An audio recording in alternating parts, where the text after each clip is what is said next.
Hello guys, welcome to the Super Bits and Bobs channel, and welcome to what I hope is going to be the 100th video. I must check the counter before I put this video up, because I want this to be the 100th one.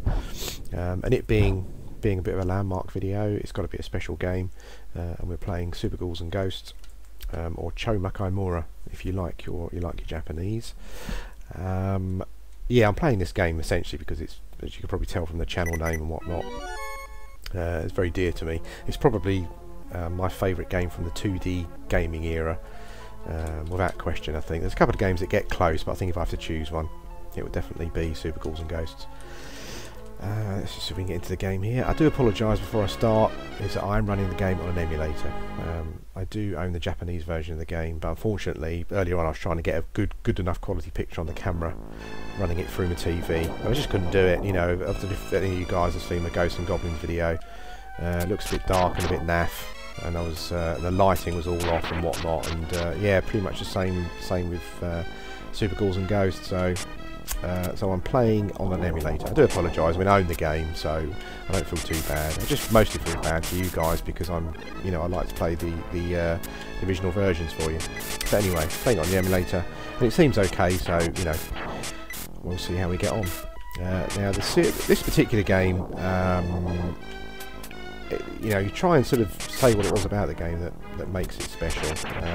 As I said, I like the series anyway before, everything about it, the setting and visuals, audio, all that sort of stuff. But I think Super Ghouls and Ghosts pretty much perfected everything. I think the sound and the graphics are the best. Oh, we definitely want the crossbow. Oh, bugger. Ooh. Oh, God. Oh, I got it. What the hell was going on there? Yeah, I think certainly from the audio and visual, Super Ghouls and Ghosts is the best in the series. I prefer it even to the arcade version of Ghouls and Ghosts, to be honest. It just looks very, very nice. Lots of nice little details and sprites and things. The one thing I think really does stand out though is the audio. I mean, the audio is fabulous. I hope that's coming across on the video. Get past this bit in a minute. Oh, God. There we go. Yeah, the audio particularly. I mean, there's certain levels, like the second level, the ghost ship level. And also, I think it's there's a snowy level. The audio on that is fantastic. Hopefully, we might see that. Yeah, so I think they sort of have certainly perfected it on the look and the sound. But I think also from a gameplay point of view, I know a lot of people complain about Ghosts and Goblins and Super Ghouls and Ghosts, saying they're too tough, and they are tough games. I think sort of being arcade games, they're supposed to be really. The developers want you to be putting your hard-earned coins and credits into the machine, so yeah, that wasn't really a surprise. I think what they've done in this game though, well, three things really. I think obviously the arcade games, because they were arcade games, had certain areas where it was almost completely random whether you would die or not. Quite often you died. But yeah, there's certain areas where it was just completely random, nothing to do with your ability. There was just something in the game that decided that you were going to die at that point, and you did. Oh, bloody hell. But I think in this game, I think they've removed that to a certain extent. I mean, it's still a really hard game, don't get me wrong, but I think they've removed that element of chance that you had in the older games. As I said, still hard, don't get me wrong. You will be throwing controllers around and holding your head in your hands. But I think generally a lot of whether you're dying or not is really down to your own skill, more so than the older games. I think also the two other things that make it easier is this weapon is one of them. It really is a powerful weapon, particularly when you've got the green armour. The shots are... let's just get on this before we drown. There we go. Yeah, with the green armour and the gold armour, the shots are like homing missiles. But even not, it's still a pretty powerful weapon, because one of the shots actually goes upwards. There we go. Got the gold armour. So yeah, the crossbow made things much easier, and also the double jump made the game a bit easier as well. It certainly allows you to get out of sticky situations, whereas before in the older games, once you jumped, you were committed. Yeah, this kind of allowed you to get out of a sticky situation. yeah, and I think that all went towards making the game just much more fun to play. As I said, I think it was tested. It must have been tested sort of really a lot. You know, a lot of QA's gone into it to make sure that it was the balance between frustration and sort of difficulty and fun was spot on.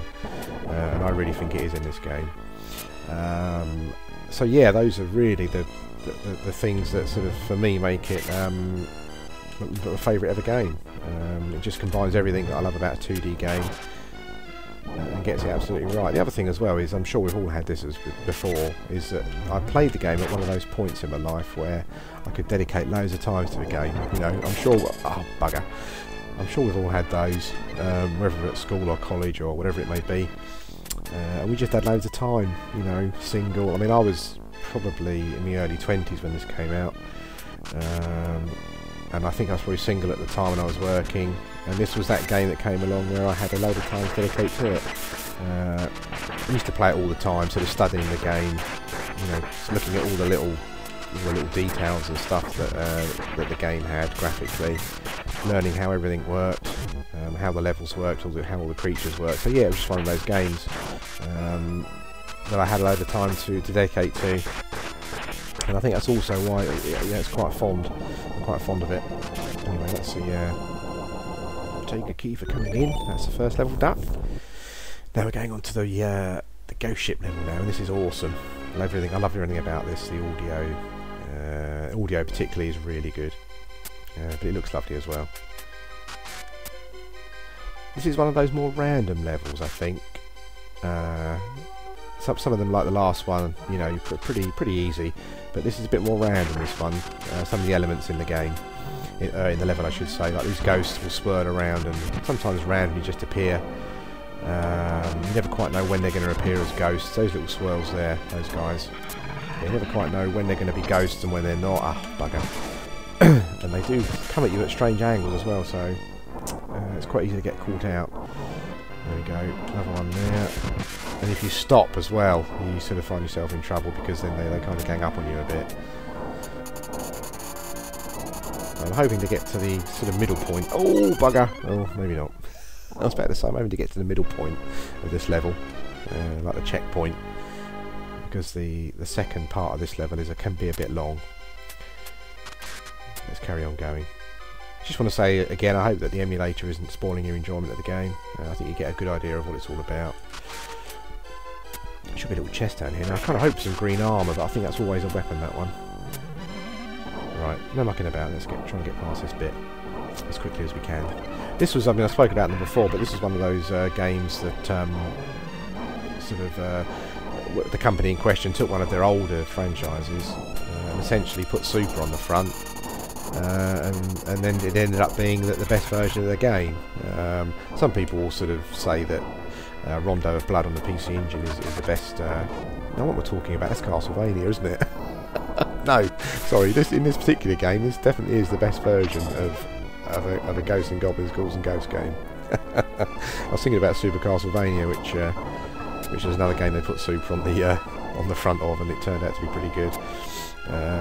See the emulator struggling a bit here, I think, because those ghosty guys keep disappearing and reappearing. But we're going strong, so we'll keep on. Now this section can be a real pain in the arse. It's just quite long. Anyway, yeah, get back to my train of thought. This is one of those games where Capcom took an old franchise, put Super on the front, and it turned out to be a marvellous game. Nintendo and other companies sort of did this quite often with their games, and more often than not, the version of the game was the best one. And in this case, I think it really is. Now, this part of the game, this part of this level, can be a bit time-consuming. It sort of does plod along a bit, and it's quite long, but we'll see how we get on. Oh, I've lost my. I didn't really want to lose my crossbow there. It's a bit of a shame. We'll see how they get on with the dagger. Ooh, oh, bugger. Whereabouts does that put us? That puts us... okay, here. Got one man left, so hopefully we'll get past this bit here. What I need to do is get the crossbow and get the green armour. And I think we'll be okay. Yeah, this bit just seems to drag on quite a lot for some reason. one of those design decisions, you know, where they decided to pad out a bit of the game. Yeah, I was saying earlier about one of those sort of games where you had loads of time to invest in it. I think probably Street Fighter 2 was another one of those games that I had a load of time to invest in. Oh, it's the lance. We definitely don't want that.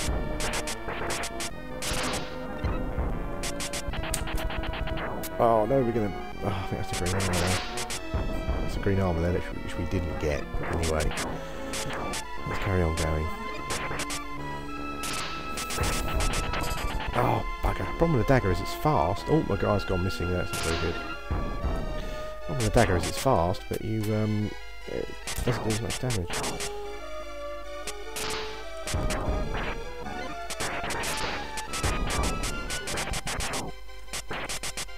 Oh. There you go. Gotta be careful through these. You're going to set up a spike in your head. Yeah, just to warn you, I don't think we're remotely close to being through this part of the level yet. It was one of those ones where they really just did flesh it out. Oh, bloody hell, that was lucky. Oh, bugger. Oh, sorry guys, not doing very well here at all.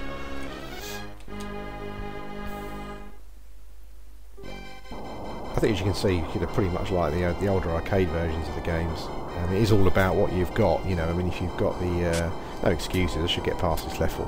But if you've got the crossbow, it's a lot more comforting and much easier. And if you've got the green armour, it's even easier than that. So but we'll see how we get on. Hopefully, we'll get through this bit.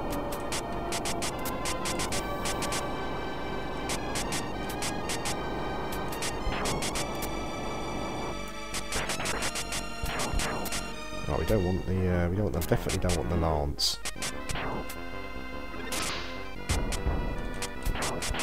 What we do want though is oh, where's that other chest that should be here? Oh man, oh there it is. Ah, lost it again.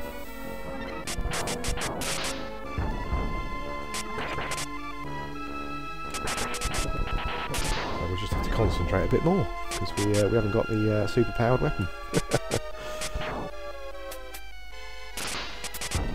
Ooh.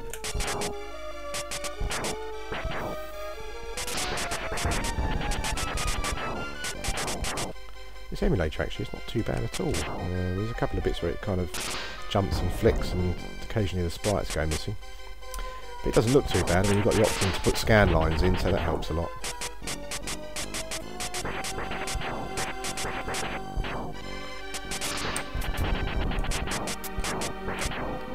Okay, that was the bit we died on before, so hopefully we're okay on here. I think we're kind of getting, we're not near the end, but we're kind of getting there.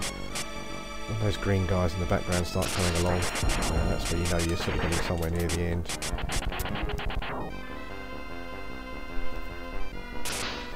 Oop.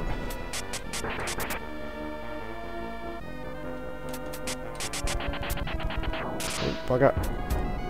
Woohoo! That's where the old double jump comes in handy. That helped a lot, that did.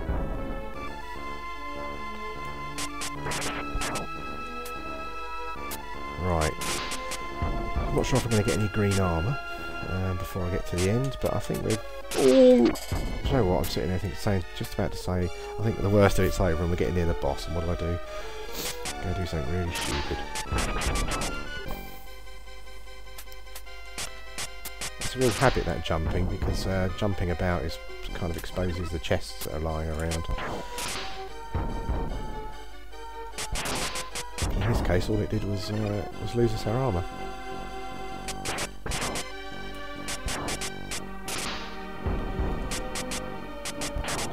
As you can see, this bit does drag on a bit. But I can forgive it, so... Here we go. Now I think this is a bit coming up to the boss. This boss takes quite a lot of hits actually, and I was hoping to have green armour and the crossbow, but we'll have to do without. It's like a big crustacean-y type shell type creature that fires other shells at you. Oh.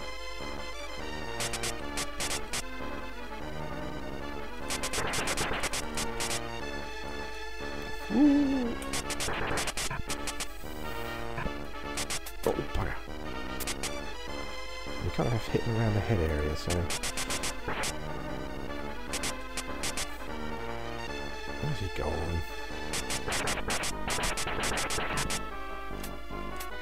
Ooh!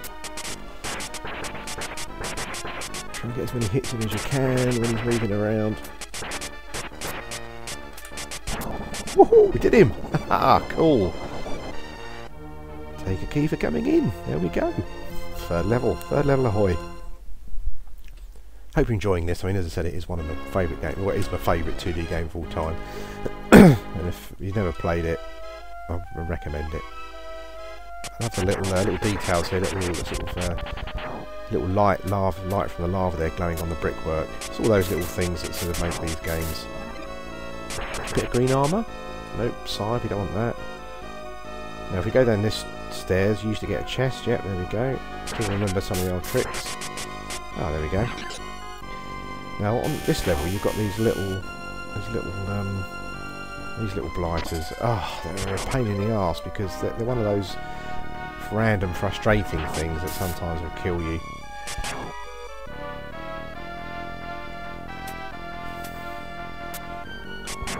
Ooh, oh, burnt bottom there. Oh no, get down the stairs.